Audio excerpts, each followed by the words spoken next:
Good morning, everyone. Myself, Dr. Anand Palse Kushwa. Today, we are going to discuss the Mental Health Act 1987. काफी important act है ये. तो it was enacted to consider and amend the law related to the treatment of care of mentally ill person.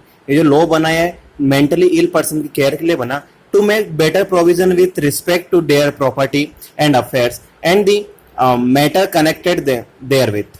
This act replaced the Indian Lunacy Act 1912, right? 1987 में the Mental Health Act बना था, उसे replace किया गया 1912 में 1912, okay? So Indian Lunacy Act 1912, okay? Then इसे replace किया गया the Mental Health Act 1987 में. इस act में क्या क्या changes हुए? The act has changed following terms. Psychiatric hospital is used instead of mental hospital. Mental hospital बोलने की बजाय साइकेट्रिक हॉस्पिटल बोला जाए. Mentally ill person instead of lunatic, right? Lunatic बोलने की बजाय मेंटली इल पर्सन बोला जाए. Unsoundness of mind instead of insane. Then mentally ill prisoner instead of criminal lunatic, right? Then some of the main provisions are mentally ill person. तो mentally ill person को define कैसे करेंगे? Define a person who is in need to treatment by reason of any mental disorder other than mental retardation. Mental retardation के अलावा अगर उसमें कोई mental disorder होता है तो मेंटली इल पर्सन कहलाता है. The central government and state government have to establish an authority for mental health for regulation, development, direction and coordination with respect to mental service, right? Establishment and maintenance of the psychiatric hospital or psychiatric nursing homes can be done only with license, which has to be renewed every 5 years. For every psychiatric hospital or nursing homes, government should appoint not less than 5 visitors, of whom one should be a medical officer. Then, not less than 3 visitors shall make a joint inspection of the hospital or nursing home, at least one in every month, examine every mind patient and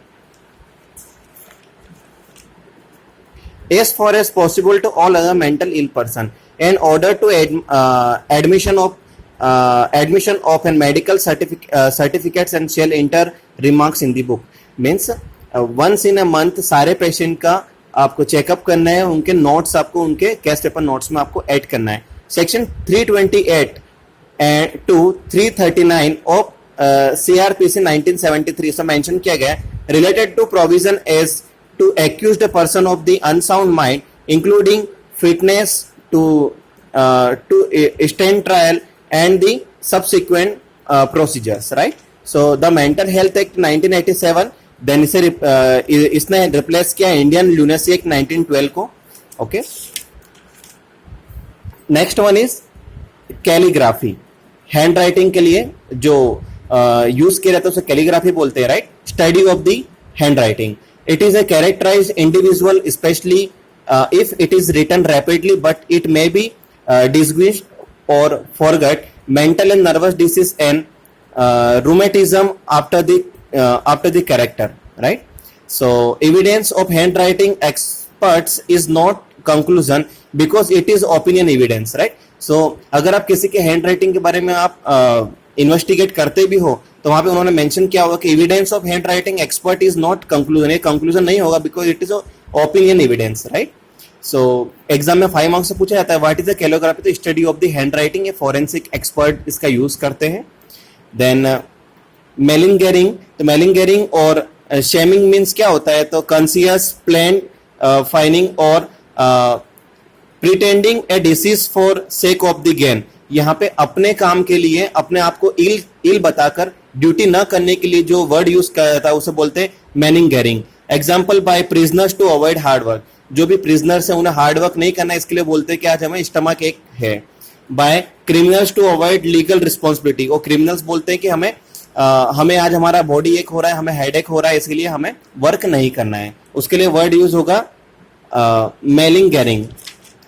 next one is professional negligence और malpractice. तो professional negligence क्या होता है? It is defined as absence of responsible care and skill और willful negligence of medical practitioner in treatment of the patient which causes bodily injury or death of the patient. Medical negligence is a part of law of torts A tort is a civil wrong for which sufferers can seek compensation through legal action. So professional negligence से mail practice बोलते हैं. इसके अंदर professional से हुई negligence, किसी का अगर डेथ होती है, डेथ हो सकती है, तो वो इसके अंदर आता है माल प्रैक्टिस के अंदर.